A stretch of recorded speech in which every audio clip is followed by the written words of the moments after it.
So who you have with you today is me, Shannon Rudisil, Executive Director of Early Childhood Funders Collaborative. We're also going to be joined by Michelle Figler, the Vice President of Learning at the Heinz Endowments, who co-chairs our Child Care Interest Group at ECFC, and Rachel Schumacher, who is our consultant on this project. So what we're going to talk about today in terms of our agenda is we are going to go over the context for this, why we see this opportunity. It's a little different than what ECFC has historically done. We have some precedent for trying to work together in this way, but we're very excited about this particular opportunity. The goals and strategy that we're working toward behind this opportunity, and then Rachel will talk in more detail around the funding and the governance, because our goal here is that if folks are interested or potentially interested, you get enough information to assess your potential interest, knowing that you would need to follow up with us in much greater detail, probably to feel, to really explore your participation. But our idea is to give you enough context and enough information that you feel like you have an understanding of whether or not you want to pursue more information, either now or in the future. So let's talk about what this is all about. This project arose out of conversations that many of us were having about where we are with childcare in the United States. And there's a lot of words on this slide, but I think I'm going to sum it up as saying one of the things that we have realized through research and decades of investment by some folks on the phone is that we have a childcare crisis in this country. We still have childcare crisis. And even though we've recently passed some milestones, some pretty significant milestones, including the reauthorization of the Child Care and Development Block Grant Act in 2014, after decades of it not being reauthorized. That happened without money, but then we were lucky to get a significant increase last year. Even with all of that, we're still going to only be serving 1 in 5 children who are eligible for child care services. And that eligibility is not super high. It's 85% of the state median income, roughly 200% of poverty, whereas a lot of us think we really need something more robust that serves families across a wider income range. So why is this still happening, right? What we know, and especially our advocate friends know, is we've done a great job with quite a few things. The research on brain development is really out there. It's well understood. Policymakers understand it. State legislators understand it. That came home to me most recently during the family separation crisis when, every newscast was talking about trauma and brain development. And that's not the context we want to hear it talked about, but it was clear that those messages are getting out there. We also have well understood the significant economic returns on early childhood investment. A lot of policymakers know about the Heckman equation. And so we have what I would say is widespread acceptance and understanding of some of the research and data, and yet it hasn't yielded enough money to really make a significant dent. So a bunch of us over time in a bunch of meetings, not just little meetings here at ECFC, but kind of field-wide meetings, have been thinking about this, and we're thinking, okay, what's the missing element? What's been missing? And we feel like what's been missing is more grassroots action, more directly affected people at the table. Alongside our traditional advocates who have done a wonderful job in bringing us this far and getting us the achievements that we just talked about. So we're seeing this as an opportunity to engage new voices, including parents' voices, especially parents' voices, in calling for a solution and in working with our traditional advocates. Next slide, Rachel. Thanks.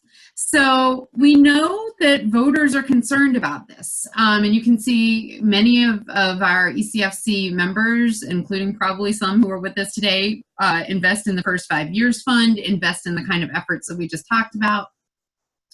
One of the things, though, that we've noticed is when it comes to people showing up at town halls, we've had a lot of success in some other areas like healthcare, notably, right? With turning voter interest into voter power and then into action around things like the Affordable Care Act and pushing back on repeal of the Affordable Care Act. So what we're looking to do now is to do something similar for childcare, which is to take this voter interest and turn it into voter power. We also have really much better data than we've had in the past, and we wanted to highlight some of the key areas in which families are living in childcare desert. So rural areas, low-income urban areas, and Latino communities are all more likely to lack access to childcare. And yet, you know, especially when you look at rural areas, parents living in childcare deserts, can we mobilize them to bring this to the forefront for their elected representatives as an issue? So in terms of the opportunity for us, and I will say Rachel has been key here. So we means Rachel really helping our childcare interest group over a period of about a year. She came on board in the spring. This childcare interest group had been studying this for about 14 months. Where have we seen success? And we feel like philanthropy is essential to support movement building. You can see quite a few areas in which there have been big improvements lately, expanding healthcare coverage, raising minimum wages across the country, which we have the Fight for 15 that hasn't borne fruit on the national level, but has created this momentum that has made a big difference in many states. And similarly on family leave. So one of the things that we have been doing as a group is we've been seeking out philanthropists and experts who were involved in these other kinds of movements to talk to them about the strategy and what should be next for a childcare strategy. And in fact, we have another one of those coming up. You'll all get the announcement about it. We're going to have Anna Wadia from the Ford Foundation, who funded a lot of the family leave campaigns, talking to our childcare group in December on one of our childcare interest group calls. And anybody on this call is welcome to join that. So as you see, we have this starting in the area of childcare, and Rachel's put together some samples for us. And this is not meaning to be comprehensive. I'm sure that folks on the phone are saying, but we fund this thing, it's not on there. But I think what we wanted to show is we feel like this is an important moment, especially because we have this ECE organizing network that started.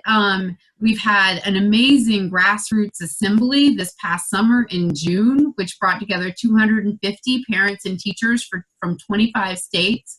I will say I have been to many, many, many meetings in my 2 decades in this field. And this one felt entirely different.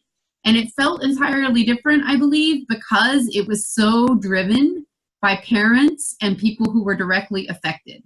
And I can tell you, it also was demographically different than our typical meetings. There were many more people of color in leadership positions. There were many more people who were there as parent leaders, really driving the agenda. And very interestingly, honestly, there were many more children at this meeting because these were folks who, you know, don't have, ways to get their kids cared for if they're going to fly across the country for a meeting. And it was really heartening because over the years, I think some of us who work in this have heard parents are too busy, they're too in the thick of it that's why we haven't been able to do this in the past. And it gave me hope that we actually can do it and that people want to do it, and if we empower them and we give some momentum to this, they will fly across the country with the toddler child and lead a workshop with their toddler child. So that was pretty exciting.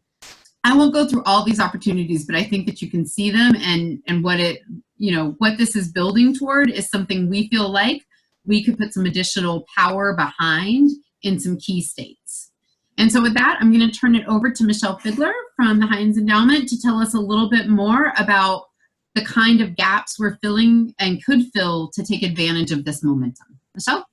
Sure. Thank you, Shannon. And I also want to thank Rachel and thank Rebecca Gomez, who's the other co-chair who couldn't be with us today. I want to thank you all for your work. So I really think this is a real moment in time. We are positioned to enter this space together, bringing our deep knowledge and our relationships with our traditional advocacy groups, or groups either for us like Heinz, our regional groups, but also our statewide groups, but also an opportunity to bring a growing network of other funders who maybe this is a newer priority or a priority that they want to lift to the top of the list. And it's also an opportunity, I think, for us to work with some funders who maybe we traditionally haven't worked with before in some of these other spaces. So some of the gaps we see that we can really use our resources to fill are to local groups who need funds to build capacity. We experience that here very, very locally, that we continue to ask the same groups to do the work, and they're coming to us to ask to do the work, but they haven't been able to grow their capacity. How do we help them with their hard costs, things like travel, events, leadership development of parents, but also to media and communications, because from a very personal perspective, when I did this work, that was usually the greatest need and the one that was hardest to get funding for. I think it also gives the opportunity for our traditional advocates to really make some connections with other rising groups or non-traditional advocates, especially in some of the economic justice movements, because you'll hear this, you'll hear childcare talked about in those movements, but the table often doesn't represent childcare and economic justice. So how do we open up these tables? And also folks who are really looking at housing issues. So I think it's a new intersectionality. I know that word is used a lot, but it is really an opportunity for us. I think it could also help us with our need with financing structure ideas, and there's another group that is convened around that, but employer tax, sin tax, public-private partnerships. And I think, in addition, rapid response for litigation. So those two last ones, I'll just speak from a very local level. We have currently, there's a ballot initiative that is on the ballot for Tuesday, and it's about raising a local revenue stream, right? Raising property taxes where some of the money would be able to go for early childhood education. And that movement has got so much momentum. So how does that movement then push itself towards a new state campaign that is just launched around investments in childcare? And then finally, how does that then lead into this federal push? And I think from a local level, that's what I'm most excited about, that we have this real strategy about local, state, federal. Additionally, I will add that our new leadership here at the Heinz Endowments, shared pools are not something that we are starting to divest in them.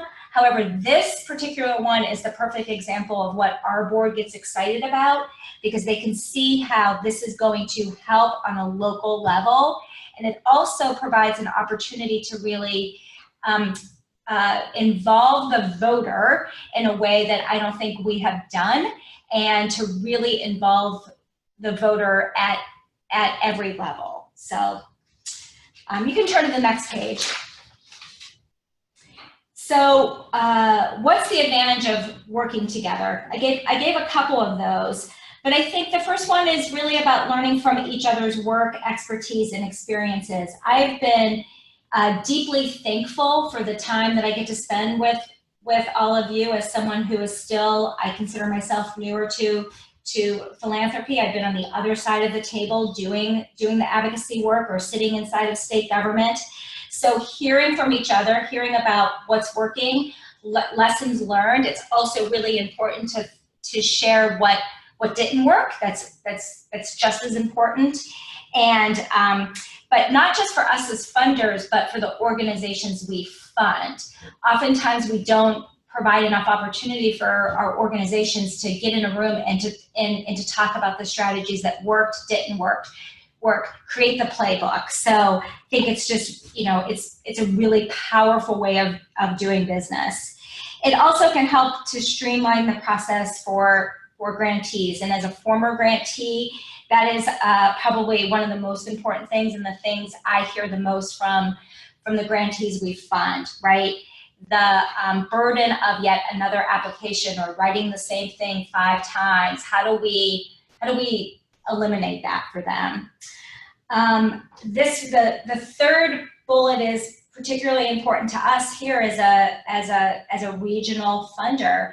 So how can we, as someone that doesn't probably give as much in the early childhood space, especially as we used to, because we have different leadership, different agenda, but how do we maintain a seat at the table, and that we can also have a way to participate. So that one's really important to us as a regional player. And then finally, like, it's the urgency of the moment, right? So I hear it over and over again. I was just on a state call last night, and it's this moment in time that I keep hearing about it. I heard it last night. I heard it again today. I'm talking about it. Like, it really is responding to this longer term vision for increasing the public financing. And I'll have to say that I was just, in a very personal note, I was with a group of people that it was still kind of appalling to them that like you mean we're still not funding these programs? Like, this still isn't a publicly funded system? And I was like, no, we're still in this, and we have to keep going. So I feel this urgency. So and doing it together, I think will it will make the chances greater that we could actually get there. So thanks. Thank you so much, Michelle.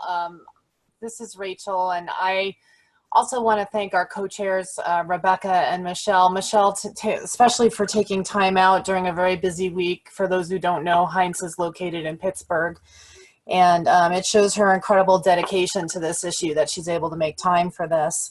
I want to remind you that if you have questions, you can put them in the charts, in the chat, and we will, Shannon's monitoring that, and we'll try to get to them as we go.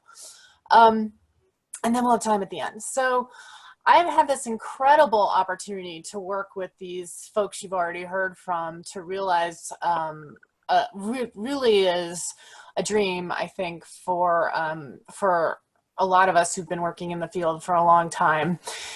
We really have this long-term vision that all children have access to high-quality childcare in this country, and that we no longer have care being chosen mostly based on your income in this country.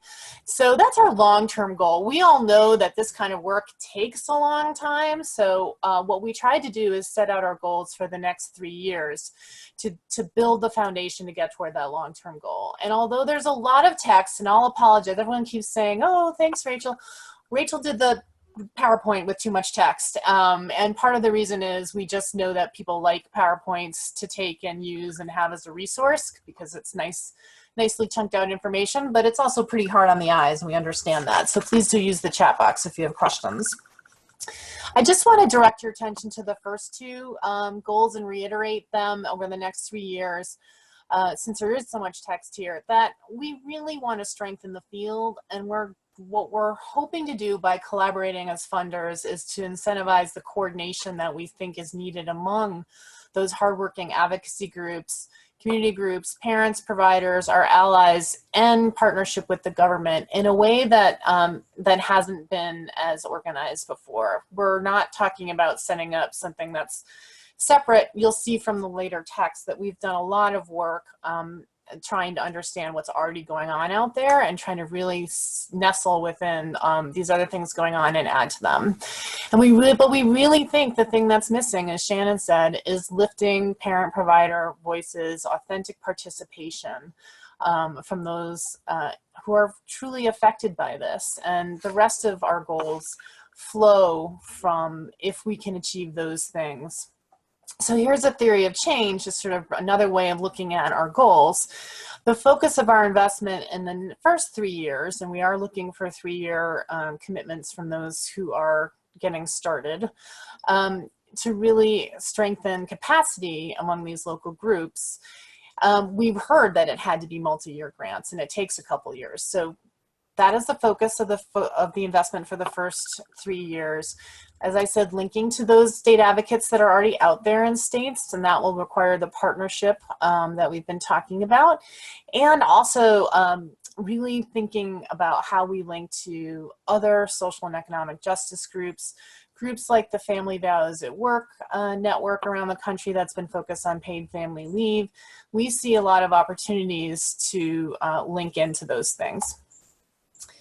Obviously, we'll talk about communication across the groups and across the states. You can imagine how excited people were to see parent groups and provider groups from 25 states gathered in a room that in that grassroots assembly Shannon talked about. We're talking about having more of those types of things and providing resources of TA and things like that as necessary, and really also getting at financing in partnership with our financing group as time goes on. Because the idea is really like to create some laboratory states. So in 3 to 5 years, we'd be hoping to see effective leadership in the states we've been working in, additional leaders that we've identified that we don't know about now, really growing into a movement and getting to a point where we eventually get to a tipping point where there are enough states that have moved into this that it becomes not a matter of why should we focus on childcare, why should we invest in this, but states starting to think like when and how do we finance this. We can really get to a long-term vision at the federal level. Our proposed strategy, though, for the next 3 years are 3 pieces. For the first piece, it's really just 3 to 6 months.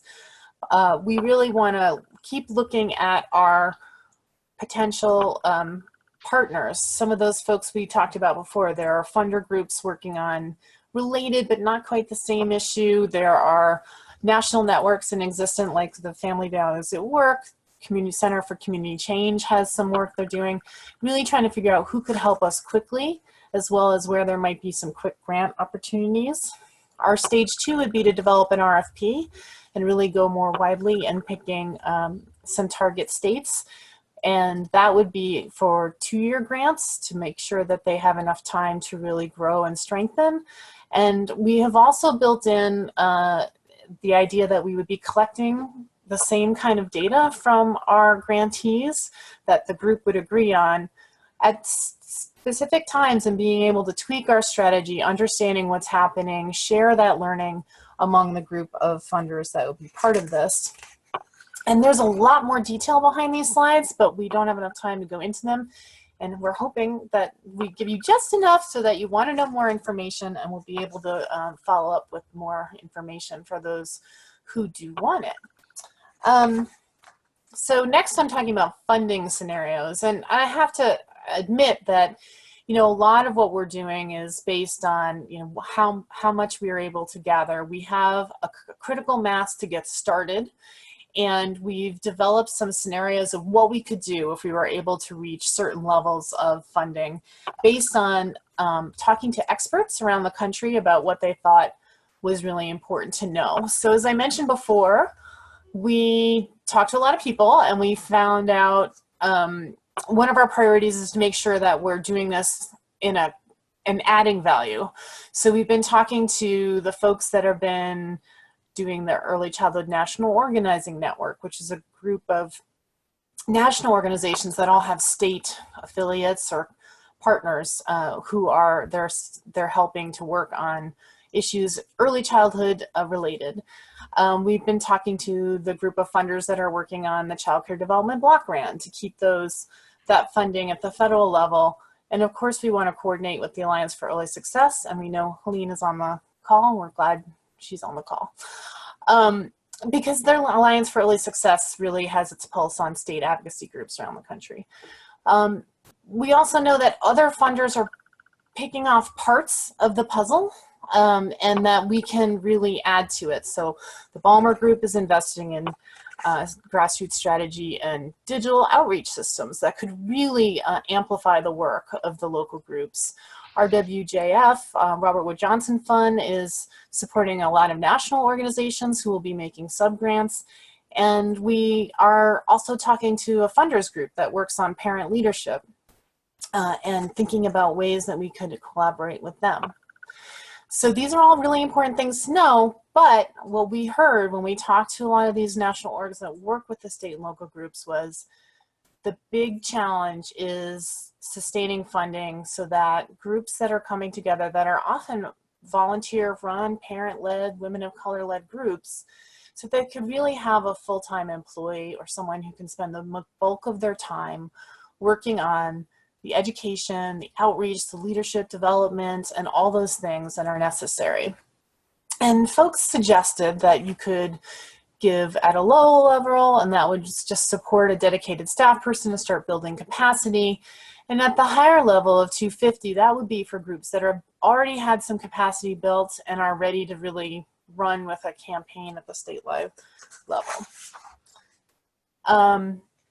So that's some of the assumptions we learned. And then the other thing we heard, and I think this is really important, and some of you may be listening for this, is how critical it is that even though we're coming together as some national funders, some funders who might be from one state and not the other, that the national organizations and national funders aren't top down, that we respect parents' voices and local voices, that of the money that we raise for the pooled fund, the vast majority should really be going to these local groups, not national groups, that we see that TA meets groups where they are. We're not going in and imposing, this is what we think you need to do, as well as supporting the peer-to-peer learning so people start feeling like they're part of a national movement, and keeping some funds aside to be opportunistic.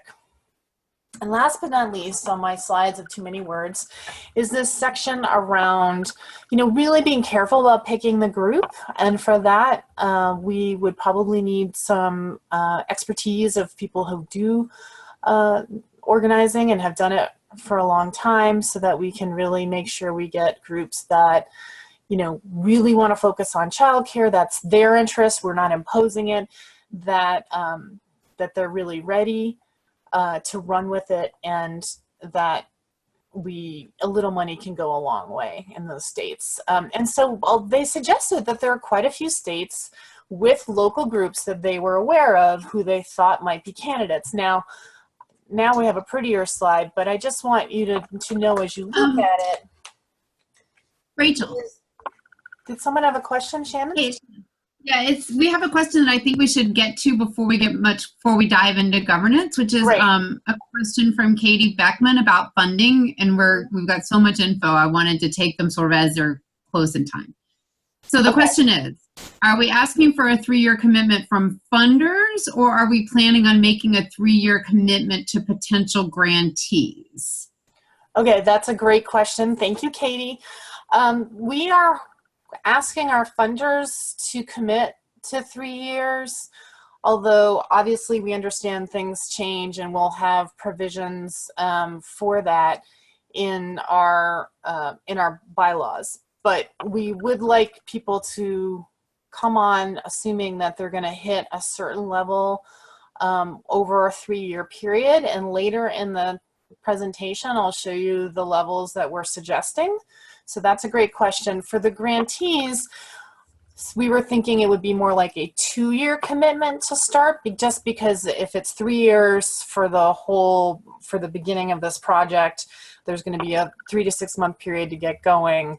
We probably can't commit beyond the 3-year period. So and Rachel, I would just add that we're being very flexible because people's budgets change over time. So if somebody has they know they have some money now, every foundation is different, every process is different, they don't know what 3 is going to be like in 3 years. People can make grants that are spent out over a longer period of time. Totally. We can get into that in more detail later. Let me just get through these slides and then we can spend more time on that later. But thank you, Katie. That's a really good question. I'm sorry if I was confusing as I spoke. So these are some of the states. Now this is not by no means final. This is just meant to show the folks on the phone that there are groups that are already being worked with by national organizations that are known to them that they think are ready to go, and others that could use some capacity building where they see a lot of opportunity. We asked 3 different groups what they thought, and you can see the dark greener ones where they think they're ready for that higher level investment. A couple people saying that light green was one group suggesting it, and then there are also some that were suggested for capacity building. And I would add that we asked these people about childcare focus. We also talked to, as I mentioned, Family Values at Work, and they have 12 of their members. They have quite a few members across the country in different states that they think might be ready to pivot potentially from paid family leave to childcare. So there's a lot of opportunity that we need to explore in sort of selection. This is just a reminder of where ECFC members are. Many of you are on the phone. Thank you for joining. And so that gives us it's an interesting overlap when you look at where people were suggesting. Some overlap and some don't. And then the thing that we're really excited about, and some of you are on the phone today, is that through Shannon's leadership at the ECFC leadership helm, she's been really working hard on developing, more connections with collaboratives that are at the state and regional level. And so here are some of the folks that we're regularly in touch with as ECFC provides information and gets in touch with these people. There's an incredible opportunity to expand this work and really see if it starts a domino effect. So that's exciting too. Let's see. So here's a funding scenario. Again, lots of caveats here, but we were trying to figure out, what if we raised, what if we raised $1 million a year? What if we raised $1.5 million a year and we had 3-year scenarios? What would we be able to buy? What could we do? And so you can see here the estimates on the left side are of what people were thinking were the amount of money to budget per campaign level type of support versus capacity level support and the TA and other things that we'd be wanting to do.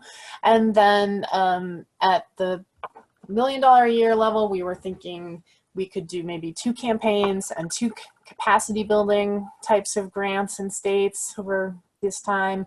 And it's a 3-year cost, but I think Phyllis is the one who mentioned to me before, you probably should fix this, with the nuances of how much would actually go in the first year and the second year, third. That's true.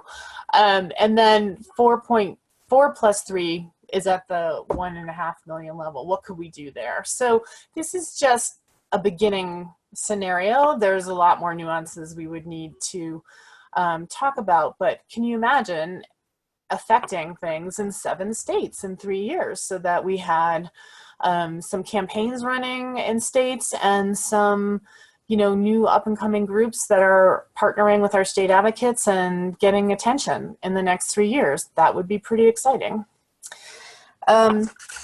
So I next want to go to governance and timeline, and I think Katie, funders, you're always trying to think about how does this fit in to the priorities of my organization? What will my board think? How can I meet the needs of our mission? And so we understand that that's part of what you need to think about. Our proposed structure would rely on our current fiscal agent, ECFC's agent, Third Sector New England, being able to accept restricted grants and then being able to manage giving that money out to our selected grantees. And they would be doing a lot of fiscal due diligence and some of those risk assessments that you're probably thinking, who would be making sure that that was happening as a foundation, since this is a pooled fund? I'm not so sure I want to give up on that. We would really have a lot of help from TS&E to make sure that we did just that. We also have ECFC's executive director, Shannon, who will be part of the grant committee, and the idea would be to contract with the project manager, likely to be me, to support the grant work, and we would have co-chairs from those who are participating, as well as members who could be deeply involved in reviewing applications, etc. So that is how we were thinking the structure would work. For you guys as funders, you're probably thinking about this in terms of, well, how much would the contribution level be? Katie already asked this question. The idea would be having a minimum contribution level to the pool over 3 years. We're assuming that some folks are going to come in who consider themselves a national foundation, and that they, aren't going to be focused on one particular state. Their money is going to be really an exciting matching fund, really encouraging folks to come in from the regional level. We'd call the next level hybrid funders. That's not a name anyone likes, but that's the one we have right now. And those folks will probably be coming in at a lower level of giving because they're from smaller foundations. They would also be coordinating with their state grantees. So, for example, the Heinz Foundation Heinz Endowments is thinking of themselves more in this level because they are going to be supporting their Pennsylvania grantees in addition to putting some money into the pooled fund. And last but not least, we also have aligned funders. Those would be folks who would want to be part of this, part of the learning, sharing information about what's going on in their states, but for their missions, they're restricted by the endowments that they manage from potentially giving money to the pool. So they wouldn't have an opportunity to vote, but they would be advising and part of the process. Here are the minimum tiered payment levels for over 3 years that we developed for consideration.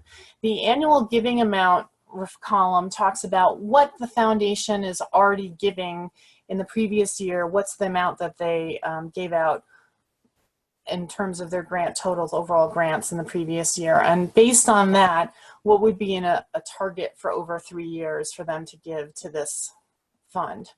And as Shannon said, you could give it in 1 year and we could spend it over time.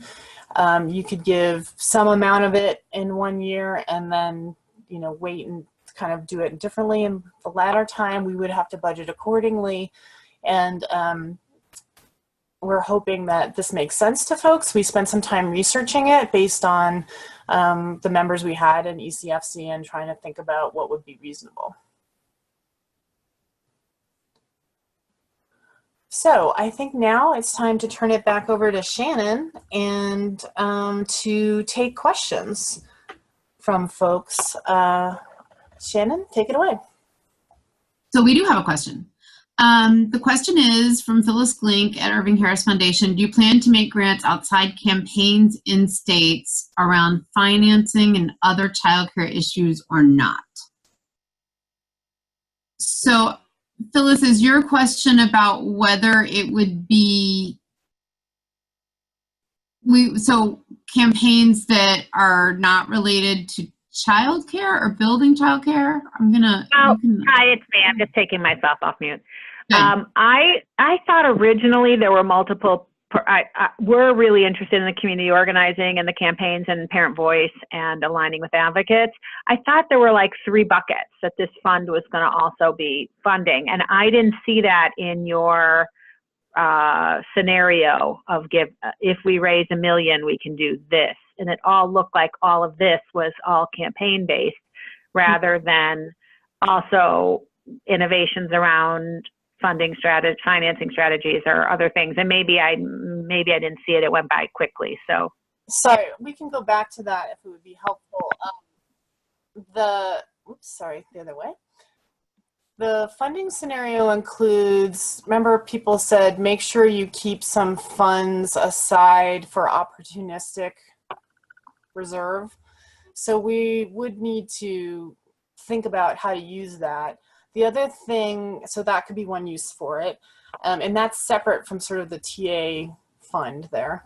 The other thing that we talked about was that in the beginning, more emphasis might be on capacity building, but as we saw the needs of campaigns, like if they're actually at a point where they want to push for something like a statewide financing system, then part of what we could use would be the TA fund to help them get the kind of expert assistance they might need to think about that.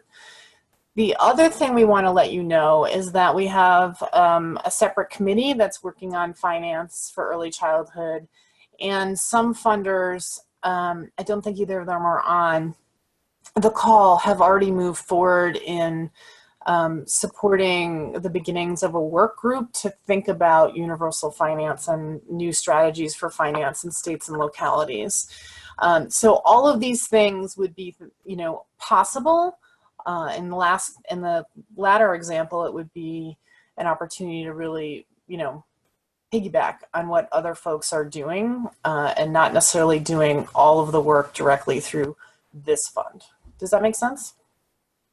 Can I add one thing, and then Phyllis, I'd be interested to hear what your reaction. I also didn't see it as necessarily separate streams. So for example, I could see one of the reasons we're going into a particular state could be because they're about to try a ballot initiative, or they have a new tax strategy, and in bringing the grassroots portion of it, or bringing the advocates and the grassroots people together to push it together with their own strengths would be part of it. To me, they kind of go together.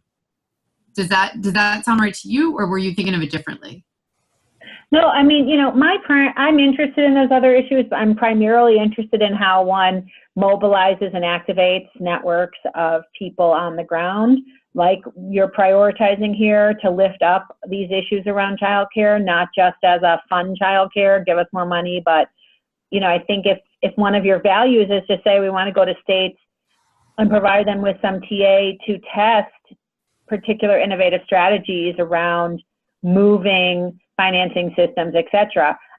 I think that's great. I think you should make that clear in your presentation, because I think there are going to be some funders like us who are really interested in saying, collectively, we can support more grassroots, maybe person of color-led organizations that are working on this issue in the context of broader issues affecting families, whatever it may be, through this pooled fund that maybe some of us could do alone.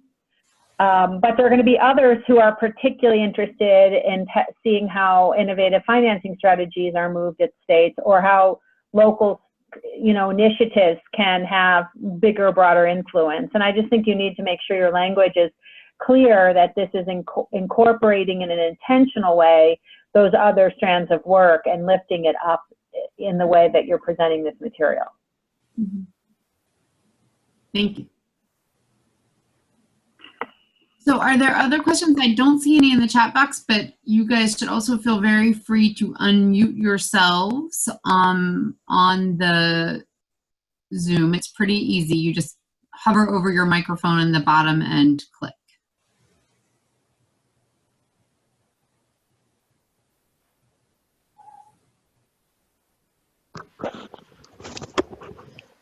This is Michelle from the New York Funders Alliance. I don't really have a question, more of just a comment. This is really exciting, and I'm really hoping that we can plug in and do some work around this. As I said many times, we're still kind of getting started, so it's mostly just me trying to pull all these threads together and figure out what we're doing, but I'm definitely hoping that we can participate in this in some way. It's a little bit difficult because our organization is itself a collaborative of funders, so right. I would have to, you know, talk to my boss who would then see if it's possible for us to reach out to our members, and et cetera, but I definitely think this is something we can add value to, and I hope we can. Oh, thanks, Michelle. So we're really happy to follow up so we could talk through the details, because you're right, everybody, many people have different situations. Every situation is a little bit different. So we're happy to set up an individual time to talk. It would be great. Thanks. Yeah, definitely.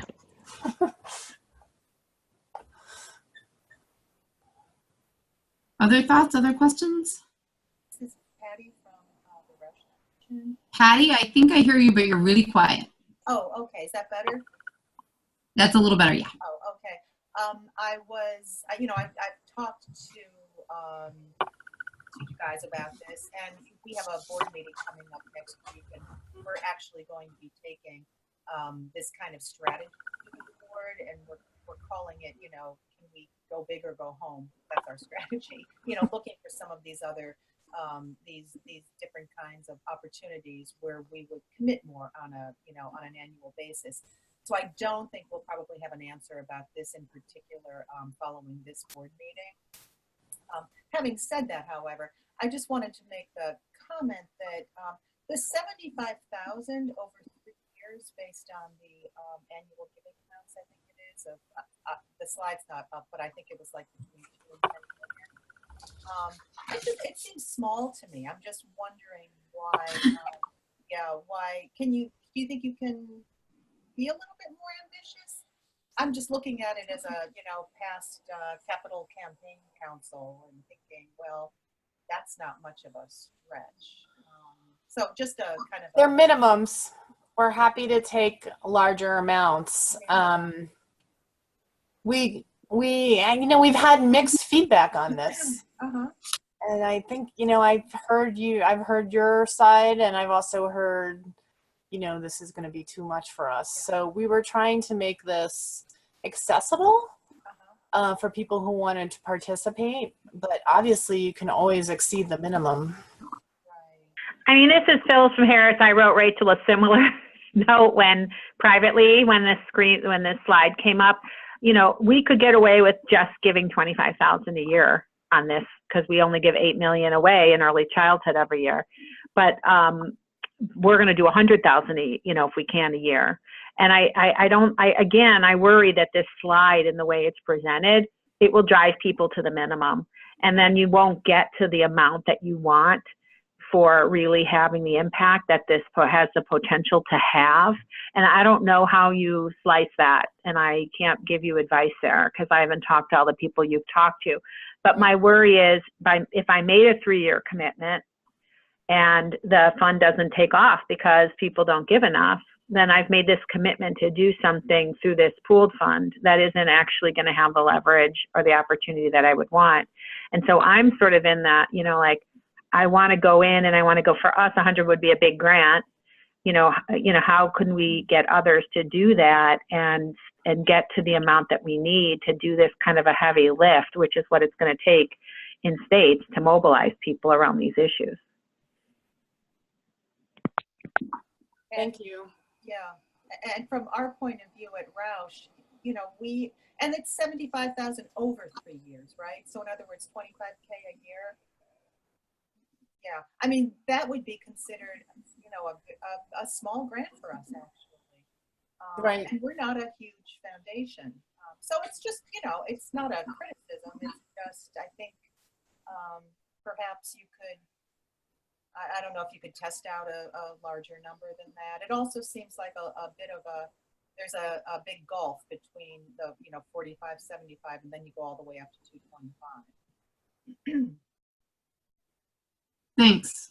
We appreciate that feedback. This has been a constant source of conversation, so this is helpful. Oh, sure. Yeah, it's not easy. I'll add that it's been very challenging, and we've had many discussions on, and we've heard that, and then we've heard how do we get some smaller foundations in and some newer foundations to the table. So we really appreciate that. Maybe we can look at it again. Yeah. Thank you.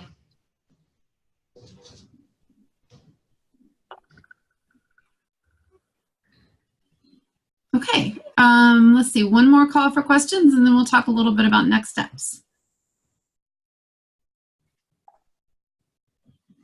Okay, so next steps. So just as we were saying, I think to Michelle from New York, if you're interested in participating or you have questions, we would really like to know as soon as possible so that we can talk with you about it, work on, you know, answering your questions. We're putting together now with TS&E Mission Works what the the suggested language will look like. We'll have it available for folks. And so we're interested in talking to folks as soon as possible, which is not to say that if you can't do it, you know, in 2018, that this won't be available in 2019. It will be, but we're trying to figure out how much money do we have in the first phase, in the first round, so we can have the best strategy possible in the first round. Also, if you have other funders you think might be interested, we actually had an interesting conversation with the steering committee of ECFC about ECFC's role. We're trying to build our capacity and our leadership role in the field, and we are, open to having additional folks who are not ECFC members participate in this, because that's part of what we're trying to do, is we're trying to provide a place that funders can come and plug in and collaborate together to advance early childhood. So for folks who are already know that they're committed, and we have quite a few of you on the phone, you can see where we are right now. We've started the process of applying for funding and for several participating foundations. We have drafted governing principles for the fund, and they're available for review by your legal counsel. We've gotten TS&E's legal counsel worked with us again this week. They've been really good about this. We're planning a November call to talk about shared grant terms and conditions. And we're going to try to do regular decision calls coming up. And we have a question about, will the slides be available after this call? So I think we will definitely make the slides available. We were thinking we would PDF them and send them out to folks who are interested. We may loop back and look at the questions we got and see if there were any revisions we want to make based on the questions, so that they would be clearer if they were standalone. So thanks for asking.